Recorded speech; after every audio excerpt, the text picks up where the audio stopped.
పదే పదే రేవంత్ రెడ్డిని ఏక్నాథ్ షిండేతో ప్రతిపక్షాలు పోలుస్తున్న పరిస్థితి సార్. సో మంత్రి కోమటిరెడ్డి వెంకటరెడ్డి నిన్న క్లారిటీ ఇచ్చే ప్రయత్నం చేశారు. మా పార్టీలో షిండేలు లేరు, రేవంత్ రెడ్డి నాయకత్వంలోనే మేము పనిచేయబోతూ ఉన్నాం, నెక్స్ట్ సీఎం కూడా రేవంత్ రెడ్డే, 10 ఏళ్ల పాటు కాంగ్రెస్ అధికారంలో ఉంటుంది అని చెప్పేసి. వాస్తవానికి కాంగ్రెస్ పార్టీ అధికారంలోకి వచ్చిన తర్వాత, రేవంత్ రెడ్డి ముఖ్యమంత్రి అయిన తర్వాత ఈ పవర్ సెంటర్స్ అన్నీ సపోర్ట్ చేయక తప్పని అనివార్య పరిస్థితుల్లో రేవంత్కి చాలా ఫేవర్గా మాట్లాడుతూ ఉన్న పరిస్థితి. కానీ ఆయన ముఖ్యమంత్రి కాక ముందు కాస్త విభిన్నంగా మాట్లాడిన పరిస్థితిని మనం చూసాం. సో కాంగ్రెస్ పార్టీకి ఎందుకు ఇటువంటి పరిస్థితి? షిండేలు లేరు, రేవంత్ నాయకత్వంలోనే మేము పనిచేస్తాము అని చెప్పి ప్రతిపక్షాలని కౌంటర్ చేయాల్సిన అండ్ ప్రజలకు ఒక క్లారిటీ ఇచ్చుకోవాల్సిన పరిస్థితి ఎందుకు వచ్చింది? అంటే షిండేలు ఉన్నారు అని ప్రతిపక్షాలు చెప్పినప్పుడు దానికి ఆన్సర్ చెప్పాల్సి ఉంటుంది కదండి, కామ్గా ఉండలేరు కదా. సో ప్రతిపక్షాలు ప్రత్యర్థులు షిండేలు ఉన్నారని రోజు చెప్తుంటే, అందువల్ల రాజకీయ పార్టీ అనేది ఒక పెద్ద వ్యవస్థ. మీకు ఇంత సైద్ధాంతిక బలం ఉన్న భారతీయ జనతా పార్టీలోనే మీరు ఒక్కొక్క రాష్ట్రంలో తీసుకొని ఎన్ని లుకలు కనబడతాయో చూస్తాం. మీరు కర్ణాటకలో యడియూరప్ప, బసవరాజ బొమ్మాయి, ఎంతమంది ముఖ్యమంత్రులు మారారు పక్కనే కదా. సో రాజకీయాల్లో ఒక పెద్ద పార్టీలో అనివార్యంగా ఉంటాయి. ఇప్పుడు తెలంగాణ బీజేపీలో లేవో విభేదాలు, ఒకరికొకరు మాట్లాడుకునే నాయకులు కూడా ఉన్నారు.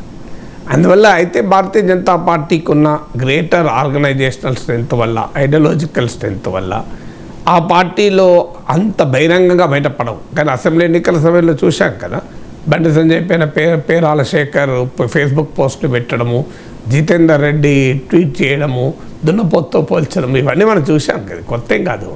సో రాజకీయాల్లో ఇలా ఓపెన్గానే మాట్లాడుకోవడం బీజేపీలో కూడా చూసాం. అందువల్ల కాంగ్రెస్ కెనాట్ బి డిఫరెంట్. కానీ ఓవరాల్గా మనకు కర్ణాటక, తెలంగాణ వీటిని చూస్తే ఒక స్ట్రైకింగ్ డిఫరెన్స్ కనబడుతుంది. కాంగ్రెస్ పార్టీలో ఒక రీజనబుల్ యూనిటీ కనబడుతుంది. అంతర్గతంగా విభేదాలు ఉండొచ్చు, అంతర్గతంగా విమర్శించుకోవచ్చు, కొన్నిసార్లు బహిరంగంగా విమర్శించుకోవచ్చు. కానీ కాంగ్రెస్ స్టాండర్డ్స్తో పోలిస్తే మోర్ దెన్ రీజనబుల్ యూనిటీ. కర్ణాటకలో కూడా సిద్ధరామయ్య, డీకే శివకుమార్ కొట్టుకుంటారు అని. ఎందుకంటే గతంలో కాంగ్రెస్లో చూసాం ఇది. మీకు మధ్యప్రదేశ్లో కమల్నాథ్కు వ్యతిరేకంగా జ్యోతిరాదిత్య సింధియా తిరుగుబాటు చూసాం. రాజస్థాన్లో అశోక్ గెహ్లాట్కు వ్యతిరేకంగా సచిన్ పైలట్ తిరుగుబాటు చూసాం. నిన్న కాక మొన్న హిమాచల్ ప్రదేశ్లో సుఖ్వీందర్ సింగ్ సుక్కుకు వ్యతిరేకంగా 6 ఎమ్మెల్యేలు బయటికి వెళ్ళిపోవడము, ఒక మినిస్టరు ప్రతిభా సింగ్, వీరభద్ర సింగ్ సతీమణి ఆయన కుమారుడు ఆ నిరసన వ్యక్తం చేయడం. ఒక దశలో అసలు హిమాచల్ ప్రదేశ్లో బీజేపీ కాంగ్రెస్ ప్రభుత్వం పతనం అవుతుందన్న అనుమానం కూడా కలిగింది. కానీ కర్ణాటక, తెలంగాణలో మాత్రం కంపారిటివ్లీ రీజనబుల్ యూనిటీని కాంగ్రెస్ డెమాన్స్ట్రేట్ చేస్తూ వచ్చింది. మీకు తెలంగాణలో కాంగ్రెస్ గెలిచాక 24 గంటల్లో ముఖ్యమంత్రి తేల్చేశారు. అదే భారతీయ జనతా పార్టీ సంపూర్ణ మెజారిటీ ఉండి, పార్టీ ఆర్గనైజేషను, ఐడియాలజీ బలంగా ఉండి మధ్యప్రదేశ్, రాజస్థాన్, ఛత్తీస్గఢ్ ముఖ్యమంత్రి నిర్ణయించడానికి 1 వీక్ పట్టింది. మరి 1 వీక్ ఎందుకు పట్టాల్సి వచ్చింది బీజేపీకి? బీజేపీ లాంటి పార్టీకి అవసరం లేదు కదా. కాంగ్రెస్ పార్టీ 24 గంటల్లో తేల్చేసింది. తర్వాత అధిష్టానంతో కొన్ని చర్చ జరిగాక మొత్తం మీద 45 గంటల్లో ప్రకటించేశారు కదా. సో బీజేపీ ముఖ్యమంత్రులు నిర్ణయించుకోకముందే కాంగ్రెస్ పార్టీ ప్రమాణ స్వీకారం కూడా చేసింది. 9th చేస్తారనుకున్నారు, 7th చేసేసారు. సో అందువల్ల కాంగ్రెస్ పార్టీ కంపారిటివ్లీ తన గత అనుభవాల రీత్యా చూసిన, కాంగ్రెస్ క్యారెక్టరిస్టిక్స్తో చూసిన రీజనబుల్ యూనిటీని ప్రదర్శిస్తుంది. అదే కాంగ్రెస్ ప్రత్యర్థులు డైజెస్ట్ చేసుకోలేకపోతున్నారు. బీజేపీ కావచ్చు, బీఆర్ఎస్ కావచ్చు, డైజెస్ట్ చేసుకోలేకపోవడానికి కారణం ఏంటి అంటే, వారు ఊహించిన స్థాయిలో కాంగ్రెస్లో అనైక్యత లేదు. వారే కాదు, చాలామంది ఊహించిన స్థాయిలో అనైక్యత లేదు.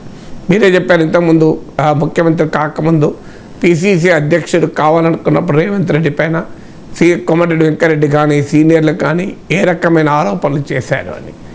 కానీ రాజకీయంగా రాజకీయ నాయకులు మోస్ట్ డైనమిక్ క్రీచర్స్. వాళ్ళు స్టాటిక్గా ఒకే రకంగా ఉండరు. పరిస్థితులను బట్టి, అవసరాలను బట్టి, అవకాశాలను బట్టి, సందర్భాలను బట్టి మార్పులకు లోనవుతూ ఉంటారు, మెటామార్ఫసిస్ అవుతూ ఉంటారు.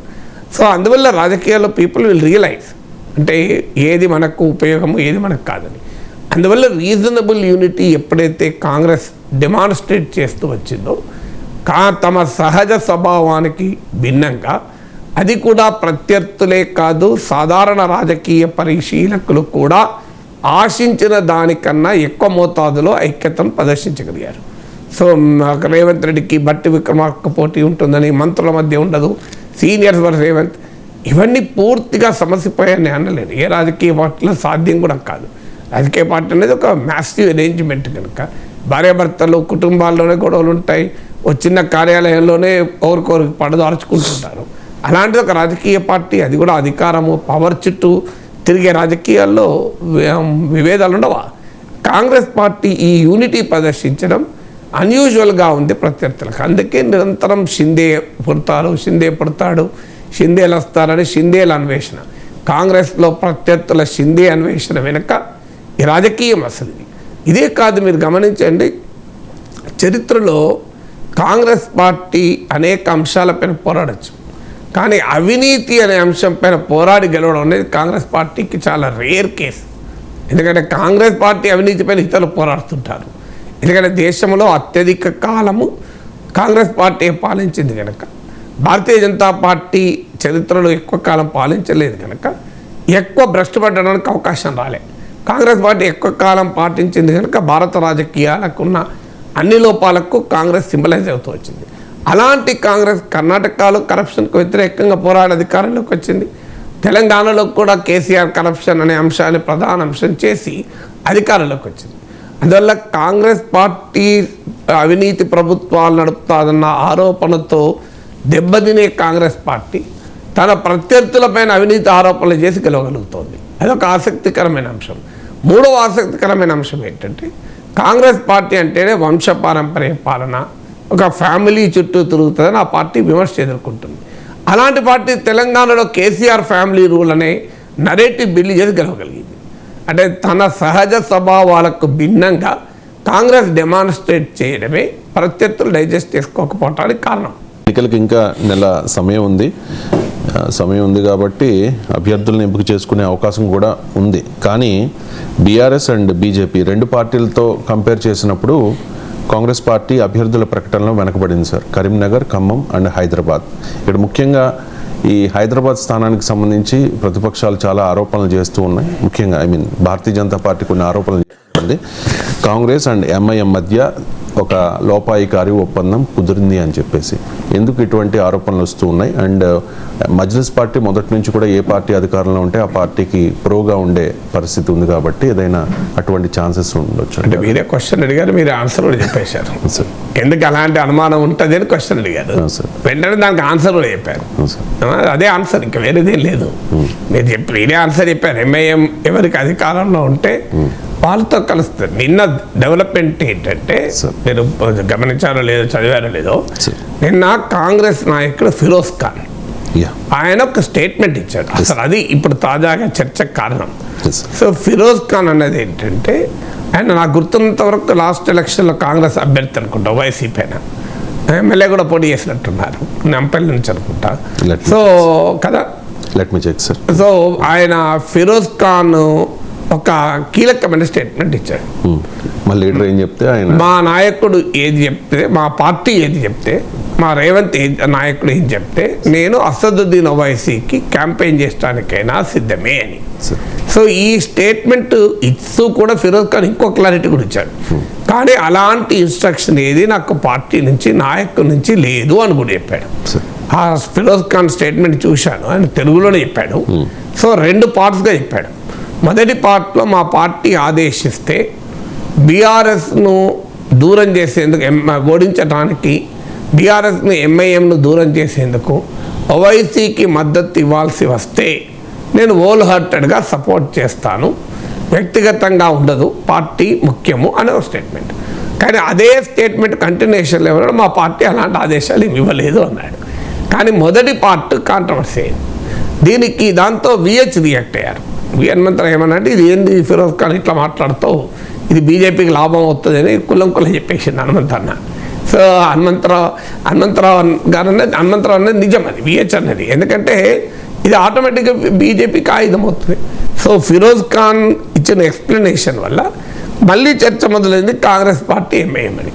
కానీ రియాలిటీ ఏంటి, రియాలిటీ నేషనల్ పొలిటికల్ రియాలిటీ ఉంది, స్టేట్ పొలిటికల్ రియాలిటీ ఉంది.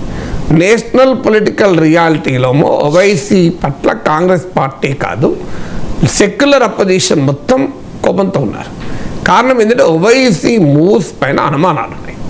ఓవైసీ తన స్వరాష్ట్రమైన తెలంగాణలో మాత్రం తన 7 సీట్లు దాటి పోటీ చేయడు, కానీ దేశమంతటా తిరిగి 100 సీట్లు 50 సీట్లు పోటీ చేస్తాడు. ఇప్పుడు యూపీలో కూడా ఆల్రెడీ బీజేపీ ఉంది, సమాజ్వాదీ పార్టీ, కాంగ్రెస్ ఉంది, ఆర్ఎల్డి, అలాగే కొన్ని అప్నా దళ్లో ఒక వర్గము, సంజయ్ నిషాద్ పార్టీ, ఇవన్నీ కూడా చిన్న చిన్న కులం, ఒక పర్టికులర్ కాస్ట్, పర్టికులర్ ప్రాంతానికి పరిమితమైన పార్టీలు ఎన్డీఏలో ఉన్నాయి. సమాజ్వాదీ పార్టీ, అలాగే కాంగ్రెస్, ఇంకా చిన్న చిన్న బీసీ కులం పార్టీలు ఇండియా కూటమి ఉన్నాయి. 3వ ప్లేయర్గా బీఎస్పీ ఉంది, 4వ ప్లేయర్గా ఎంఐఎం ఉంది. ఎంఐఎం కూడా అప్నా దళ్లో ఒక చిన్న వర్గము, ఇలా కొన్ని పార్టీలతో కలిసి ఉంది. అందువల్ల ఓవైసీ రోల్ పైన ఓవైసీ ద ట్రోజన్ హార్స్, మాయా గుర్రము, ఆయన పైకి బోడీకి వ్యతిరేకంగా, బీజేపీకి వ్యతిరేకంగా మాట్లాడతాడు, కనిపిస్తాడు, కానీ అంతర్గతంగా ఆయన చేసే పని ఏంటి అంటే ఎక్కడెక్కడైతే ముస్లిం ఓటింగ్ గణనీయంగా ఉందో అక్కడ పోటీ చేసి బీజేపీకి ప్రధాన ప్రత్యర్థిగా ఉన్న పార్టీకి ఆ ఓటు రాకుండా ఎంఐఎం వెనకాల తప్పించుకుంటాడు. ఇది పరోక్షంగా బీజేపీకి ఉపయోగపడుతుంది. అది మీకు యూపీలో సహజంగా బీజేపీకి ప్రిన్సిపల్ ఛాలెంజర్ ఎస్పీ కనుక ముస్లిం ఓటు ఎస్పీకి పోకుండా ఎంఐఎం ఆ ఓటు లాగేస్తుంది. బీహార్లో ఆర్జేడీకి పోకుండా ఆ ఓటు లాగేస్తుంది. సో ఇలా ఒక్కొక్క చోట ఒక్కొక్క పాత్ర పోషిస్తూ ఉంటుంది. సో ఈ అనుమానం ఉంది. అయితే ఒక ఇంట్రెస్టింగ్ పొలిటికల్ చేంజ్ ఏమొచ్చింది అంటే నేషనల్ పొలిటికల్ రియాలిటీ విషయంలో కాంగ్రెస్కు ఐ థింక్ ఎంఐఎం పైన అనుమానంలో ఏ మార్పు ఉండదు, కానీ తెలంగాణకు వచ్చే వరకు ఒక ప్రత్యేక రాజకీయ పరిస్థితి ఏర్పడింది. ఒకటి, ఎంఐఎంకున్న సహజ స్వభావము ఎవరు అధికారంలో ఉంటే వారితో మిలాఖత్ కావడం. సో వారితో మిలాఖత్ అయి తమ కోటలోకి ఎవడు రాకుండా చూసుకోవడం. సో హైదరాబాద్లో తమ కోట పదిలంగానే ఉంటేనే వారు దేశంలో ఈ పని చేయగలుగుతారు. అందువల్ల తమ కోట పదిలంగా ఉండటానికి ఇక్కడ ఎవరు పవర్లో ఉంటే వారితో అడ్జస్ట్ అవుతూ ఉంటారు. ఇక అదే సమయంలో ఎంఐఎం ఇంకో ఛాలెంజ్ కూడా వచ్చింది. ఇవాళ కాంగ్రెస్కు వ్యతిరేకంగా ఎంఐఎం నిలబడితే ఎంఐఎం యొక్క ఉనికి ప్రశ్నార్థకమైనట్టుంది. ఎందుకంటే ముస్లిం ఓటు క్లియర్గా కాంగ్రెస్ వెనకాల ర్యాలీ అవుతుంది. ఈ పార్లమెంట్ ఎన్నికలకు కాంగ్రెస్ పార్టీ ఏమి చేసినా చెయ్యకపోయినా ర్యాలీ అవుతుంది. కాంగ్రెస్ పార్టీ కామ్గా ఉన్న ర్యాలీ అవుతుంది. అని ఫిరోజ్ ఖాన్ లాంటి వాళ్ళు అనవసరంగా ఒక వ్యాఖ్యలు చేసి హిందూ ఓటు బీజేపీకి పోలరైజ్ చేసుకోవడానికి అవకాశం ఇస్తున్నారు. అందుకే హనుమంత్ అన్న అన్నది కరెక్ట్. అది విఏ చేసిన విమర్శ. అయితే ఆయన లోపల గాంధీ బాలో చెప్పాల్సింది బయటికి చెప్పేశాడు, కుల్లం మనిషి కనుక. కానీ రియాలిటీ ఏంటి? ఏమీ చేయకపోయినా ముస్లిం ఓటు వస్తుంది. You don't make any statement, nothing, కామ్గా ఉన్నా కూడా. ఓవైసీ భయం ఏంటంటే మారిన రాజకీయ పరిస్థితిలో రాష్ట్రంలో బీఆర్ఎస్ అధికారంలో లేదు, దేశంలో మోడీ 3వసారి వచ్చే అవకాశం కనబడుతోంది. ఇలాంటి పరిస్థితుల్లో బీజేపీని దేశంలో నిలవరించగలిగే శక్తి కాంగ్రెస్కి ఉంటుంది.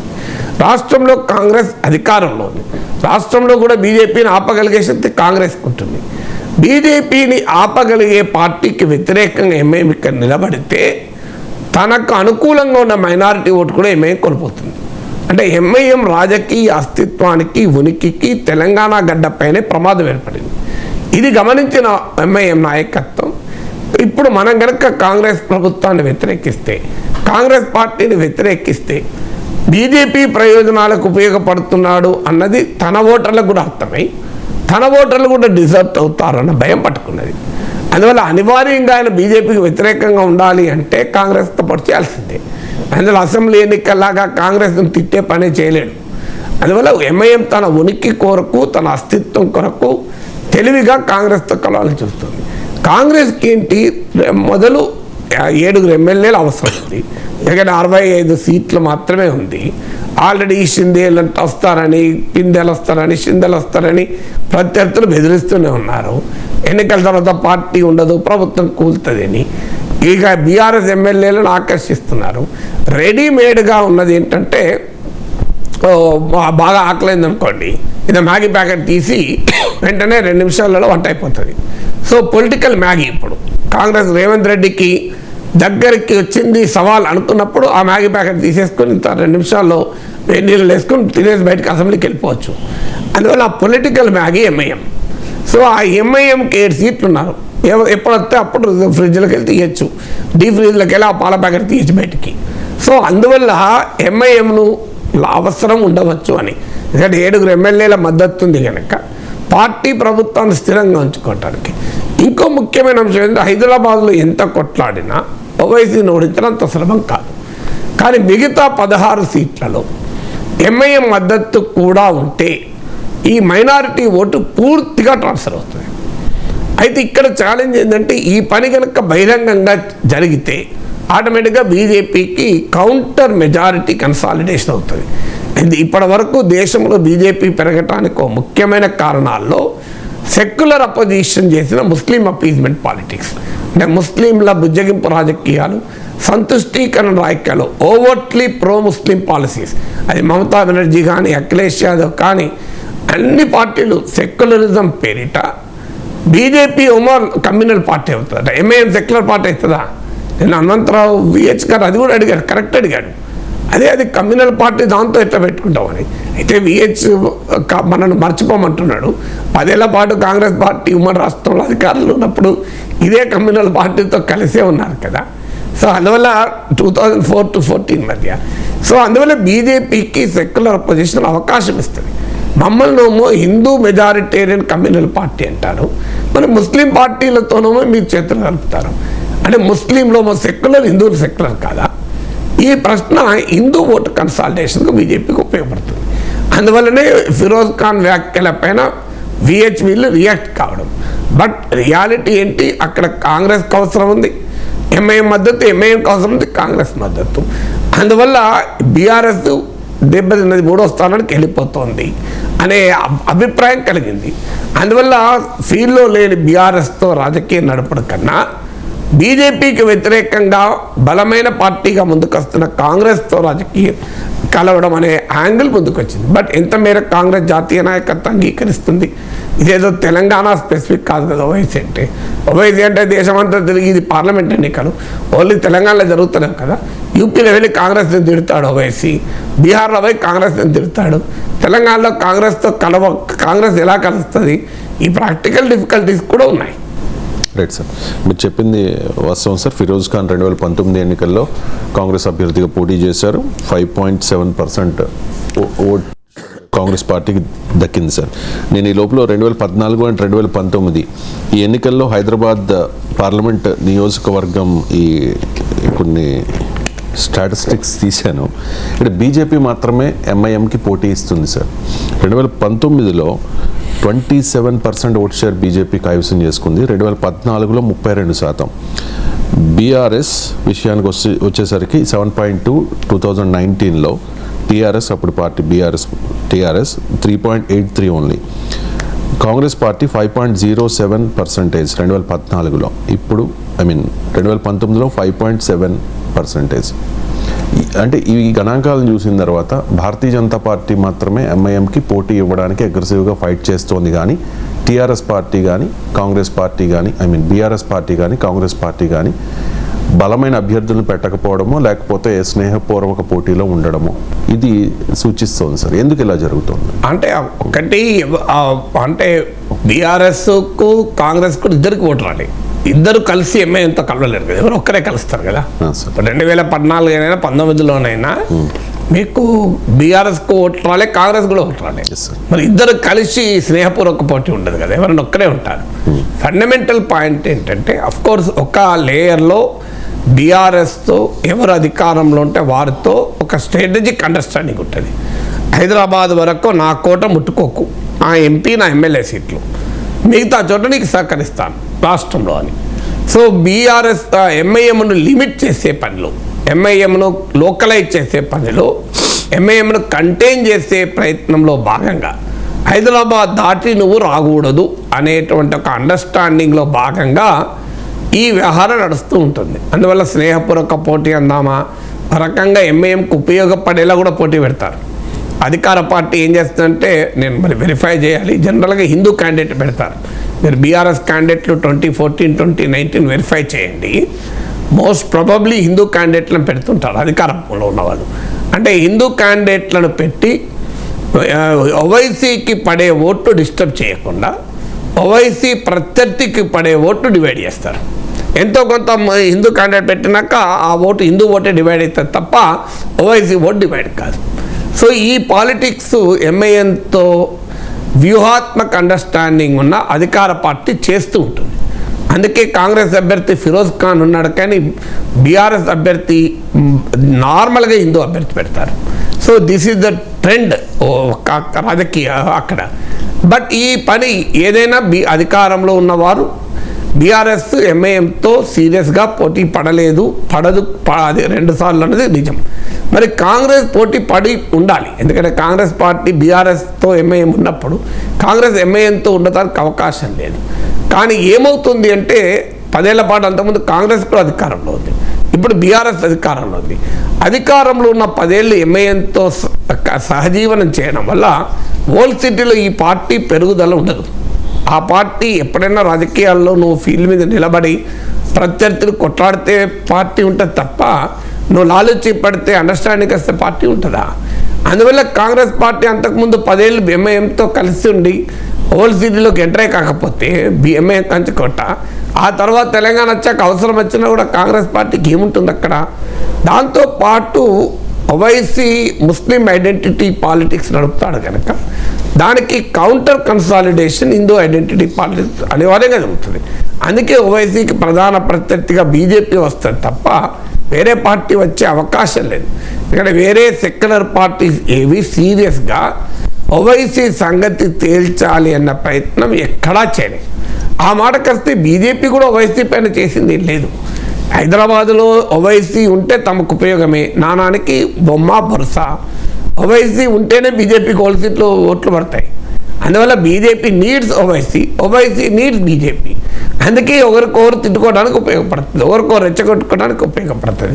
కానీ నేను చాలాసార్లు చెప్పాను, దేశంలో ఇంతమంది ప్రతిపక్ష నేతల పైన ఈడీ, సిబిఐ, ఐటీ కేసులు ఉన్నాయి. ఒక్క ఓవైసీ కుటుంబం పైన కానీ, ఎంఐఎం నేతలపై కానీ, ఎంఐఎం అనుకూల వ్యాపారవేత్తలపైన ఏదీ ఉండదు, జీరో. ఎందుకు ఉండదు అనే ప్రశ్న నేను చాలాసార్లు అడిగాను.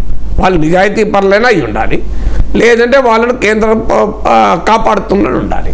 ఏదో ఒకటైతే బీజేపీ చెప్పాలి కదా. ఓవైసీ చాలా హానెస్ట్ పొలిటీషియన్, కేజ్రీవాల్ అవినీతిపరుడు, అఖిలేష్ అవినీతిపరుడు, మమతా బెనర్జీ అవినీతిపరుడు, అసలు దేశంలో కాంగ్రెస్ రాహుల్ గాంధీ అవినీతిపరుడు. ఇక్కడ వాళ్ళందరిపైన సిబిఐ, ఈడో, ఐటీ కేసులు ఉన్నాయి. అంటే ఓవైసీ అవినీతిపరుడు కాదు, అందుకే ఆయన మీద మేము ఏ కేసులు పెట్టలేకపోయాం అనేది అన్న బీజేపీ చెప్పాలి. కాదు మరి మీకు ఉపయోగపడుతున్నాడు కనుక మీరు ముట్టుకోవడం లేదా అనే అనుమానం అన్న బలపడుతుంది. అందువల్ల ఓవైసీ పాలిటిక్స్ దేశంలో బీజేపీకి ఉపయోగపడుతున్నాడు, రాష్ట్రంలో బహుశా కాంగ్రెస్కి ఉపయోగపడే రాజకీయం చేస్తాడు అనుకుంటా. ఎన్నికల్లో ఓటర్లు ఓటు వేయడానికి ప్రాతిపదికగా తీసుకునే అంశాలు ఏంటి సార్? అంటే సిఎస్టిఎస్ లోక్నీతి సర్వే, ప్రీపోల్ సర్వే చూస్తూ ఉన్నాను నేను. నిరుద్యోగం, ధరల పెరుగుదల, అభివృద్ధి, ఇవి మాత్రమే ప్రాతిపదికగా తీసుకుంటారా? అంటే ఎవరి ప్రయత్నం వాళ్ళు చేస్తూ ఉన్నారు కదా sir. For example Bharatiya Janata party Rama మందిర నిర్మాణం చేశాము అని చెప్పి ఆ క్రెడిట్తో ఎలక్షన్స్కి వెళ్ళే ప్రయత్నం చేస్తోంది. కానీ ఈ లోక్నీతి ప్రీపోల్ సర్వేలో ఆలయం కాదు ఆదాయం ముఖ్యం అనేది ఇక్కడ వాళ్ళు చెప్తాం. అంటే మీరు పత్రికలు వాళ్ళ హెడ్లైన్ ఆలయం కాదు ఆదాయం ముఖ్యమని. Yes sir. అంటే ఆలయము ఆల్రెడీ ఎగ్జాస్ట్ అయిపోయి ఉండాలా? ఎందుకంటే ఒక పొలిటికల్గా ఉపయోగపడే మొదలు రామ్ మందిర్ ఇష్యూ ఎప్పుడు కూడా సౌత్ ఇండియాలో అంత పెద్ద పొలిటికల్ ఇష్యూ లేదు, ఈవెన్ ముందు కూడా లేదు. ఇప్పుడు బీజేపీ 2019లో కూడా 4 సీట్లు తెలంగాణలో గెలవటానికి ఆలయం ఇష్యూ కాదు. రాజకీయాల్లో వచ్చిన జాతీయ స్థాయిలో వచ్చిన మార్పులు వీటి వల్ల వచ్చింది తప్ప రామాలయ నిర్ణయ ఆదాయ అనే అంశం పైన అదర్ దెన్ కర్ణాటక ఈ ఎజెండా సౌత్ ఇండియాలో ఎప్పుడు పనిచేయలేదు. ఎందుకంటే సౌత్ ఇండియాకు సంఘ సంస్కరణోద్యమాలు, ప్రాంతీయ ఉద్యమాలు, ఐడెంటిటీ ఉద్యమాలు, కమ్యూనిస్ట్ ఉద్యమాలు, ఇలాంటి చరిత్ర సౌత్ ఇండియాకు ఉంది. మీకు ఆంధ్రప్రదేశ్లో సంఘ సంస్కరణోద్యమాలు కానీ, కమ్యూనిస్ట్ ఉద్యమాలు, తెలంగాణలో తెలంగాణ 2 మళ్ళీ తొలి దశ ఉద్యమాలు, కమ్యూనిస్టు నక్సలైట్ ఉద్యమాలు, తమిళనాడులో ద్రవిడియన్ మూవ్మెంటు. మీకు వీటి వల్ల ఏమైందంటే ప్రజలు ఆలయము, మతము ఈ అంశం పైన రియాక్ట్ కారు సౌత్ ఇండియాలో. అయితే ఇది Lokniti survey, all India survey. దేశం మొత్తం మీద కూడా మరి ఆలయం ప్రధాన అంశంగా ప్రజలు చెప్పలేదు. కారణము అది వివాదంగా లేదు. వివాదంగా ఉన్నప్పుడు ఉన్నంత పవర్ ఒక ఇష్యూకు వివాదం అయిపోయాక ఉండదు. అందువల్ల వివాదంగా లేదు. ఇప్పుడు అయిపోయింది కదా, ఏముంది, ఎవరు అభ్యంతరం చెప్తున్నారు? అందుకే మధుర, కాశీ వివాదాలు ముందుకు తెస్తున్నారు. కానీ ఒక అంశం ఒక్కసారి చూపిన ప్రభావము ప్రతిసారి అదే అంశం చూపదు. సో అందువల్ల ఆటోమేటిక్గా మీకు ఆలయమే కాదు, సిఏఏపై కానీ, ఆర్టికల్ 370 కానీ, ఉమ్మడి పౌరస్మృతి కానీ ఆ రకమైనటువంటి భావోద్వేగాల్ని రగిలించలేకపోతుంది. అందుకే మీరు గమనించండి, మోడీ చైనాను పట్టుకొస్తున్నాడు, పాకిస్తాన్ పట్టుకొస్తున్నాడు, మళ్ళీ రిపీటెడ్గా ఈ మధ్య చైనా గురించి మాట్లాడుతున్నారు, పాకిస్తాన్ గురించి మాట్లాడుతున్నారు. ఎందుకంటే ఈ ఇష్యూస్ అన్నీ అంటే ఇప్పటిదాకా బీజేపీకి ఎన్నికల్లో ఆయుధాలుగా పనిచేసిన అంశాలు ఏవి ఇప్పుడు ఆ స్థాయిలో రెస్పాన్స్ ఇవ్వడం లేదు. ఈవెన్ పాకిస్తాన్ ఇవ్వడం లేదు. ఈ మధ్య మోడీ, రాజ్నాథ్ సింగ్ చెప్పారు పాకిస్తాన్ లోపలికి వెళ్ళి కొడతామన్నా కూడా ఎక్కడ రెస్పాన్స్ లేదు. మీరు అందుకే రోహింగ్యాలను గురించి ఇప్పుడు మాట్లాడతలేదు. జిహెచ్ఎంసీలో మాట్లాడారు, అసెంబ్లీ ఎన్నికల్లో రోహింగ్యాల గురించి ప్రస్తావన తీయలేదు మీరు గమనిస్తే. అందువల్ల రాజకీయ నాయకులు, పార్టీలు చాలా తెలివైన వాళ్ళు ఉంటారు. వాళ్ళకు పొలిటికల్గా కరెన్సీ ఏది ఉందో అర్థం చేసుకుంటారు. అందువల్ల ఇప్పుడు ఎన్నికలకు ముందే అయితే ప్రజలు మాకు ఉద్యోగాలు ఇబ్బందిగా ఉన్నాయి, పని దొరకడం లేదు, అలాగే ధరలు బాగా పెరుగున్నాయి అనేటువంటి ఆవేదన వ్యక్తం చేస్తున్నారు. ఎందుకంటే మీకు ధరలకు ఒక్క ఉదాహరణ చెప్తాను. 2018-19లో కేంద్ర రాష్ట్ర ప్రభుత్వాలు కలిసి పెట్రోలియం ఉత్పత్తుల పైన 5,75,000 కోట్ల రూపాయల పన్నులు వసూలు చేశాయి. 5,75,000 crores. అది 2022-23లో 7,50,000 కోట్లు వసూలు చేశాయి. నియర్లీ 30% ఎక్కువ వసూలు చేశాయి. అంతర్జాతీయ ముడి చమురు మార్కెట్లోమో ముడి చమురు ధర గణనీయంగా పడిపోయింది. 2014లో $108 ఉండే. ఆ లెవెల్ ఎప్పుడూ రీచ్ కాలేదు. ఈవెన్ టుడే $90 ఉంది. కానీ అంటే ఒక్క ఉదాహరణ, ధరలు ఎలా పెరిగాయి అన్న దానికి ఒక్క ఉదాహరణ. అలాగే క్యాజువల్ ఎంప్లాయ్మెంట్ అంటే క్వాలిటీ ఎంప్లాయ్మెంట్ పెరిగాయి. కానీ ఇప్పుడు మీకు మ్యానుఫ్యాక్చరింగ్, కన్స్ట్రక్షన్ ఉంటుంది. మ్యానుఫ్యాక్చరింగ్ ఏమో ఆ ఎంప్లాయ్మెంట్ సస్టైనబుల్గా ఉంటుంది. మనం ఒక ఫ్యాక్టరీ ఉంది, ఆ ఫ్యాక్టరీలో ఒక ఉత్పత్తి జరుగుతుంది అనుకోండి, ఉపాధి నీకు కన్సిస్టెంట్గా ఉంటుంది. కానీ కన్స్ట్రక్షన్ అనుకోండి, ఆ బిల్డింగ్ కట్టినంత కాలమే మీకు ఉపాధి ఉంటుంది. అందువల్ల కన్స్ట్రక్షన్తో పోలిస్తే మ్యానుఫ్యాక్చరింగ్ బెటర్ జాబ్స్ ఇస్తుంది. కానీ మీరు ఈ ఇండియా ఎంప్లాయ్మెంట్ రిపోర్ట్ అని ఇటీవల వచ్చింది, మీరు అదే కాకుండా పీరియాడిక్ లేబర్ సర్వే, ప్రభుత్వ నివేదికలు చూసినా కన్స్ట్రక్షన్లోనే ఎంప్లాయ్మెంట్ దొరికింది, మ్యానుఫ్యాక్చరింగ్లో దొరకలేదు. మ్యానుఫ్యాక్చరింగ్, మేక్ ఇన్ ఇండియా అని ఇన్ని నినాదాలు ఇచ్చినా ఆచరణలో తయారీ రంగంలో ఉపాధి లేదు. సర్వీస్ సెక్టార్లో కూడా ఏమవుతుందంటే ఆటోమేషన్ వల్ల, ఆటోమేషను, ఈ chat GPT, generative AI, artificial intelligence, వీ ట్రెండ్స్ వల్ల హై ఎండ్ సర్వీసెస్లో మాత్రమే ఎంప్లాయ్మెంట్ పెరుగుతుంది. అందుకే మీరు ఈ ఇయర్ చూడండి, క్యాంపస్ రిక్రూట్మెంట్ ఇది లోయెస్ట్. మీకు పెద్ద పెద్ద కాలేజీలు ఈ పేపర్లలో వచ్చింది ఈ మధ్య కూడా, ఎన్ఐటి లాంటి విద్యా సంస్థల్లో కూడా క్యాంపస్ రిక్రూట్మెంట్ లేదు. So very serious jobs crisis is looming large. అందువల్ల ప్రజలు ఎన్నికలకు ముందు వీటిని రియాక్ట్ అవుతారు. అయితే ఇవి మాత్రమే మోడీని ఓడిస్తాయా? ఇప్పుడు ఈ లెక్కనైతే మోడీ ఓడిపోవాలి. ఎందుకంటే జాబ్స్, ఇన్ఫ్లేషన్, ఎకానమీ నెంబర్ 1 కన్సర్న్గా ప్రజలు చెప్పారు.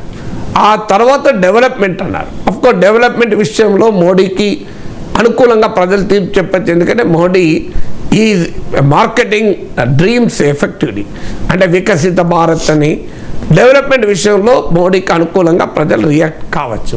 కానీ జాబ్స్ అండ్ ఇన్ఫ్లేషన్ విషయంలోనైతే మోడీకి వ్యతిరేకంగా రియాక్ట్ కావాలి. ఎందుకంటే ఇప్పుడు కరప్షన్, ఈడీ, సిబిఐ ఇంత పంపించినా కూడా హార్డ్లీ 8% కరప్షన్ ఇష్యూ అన్నారు.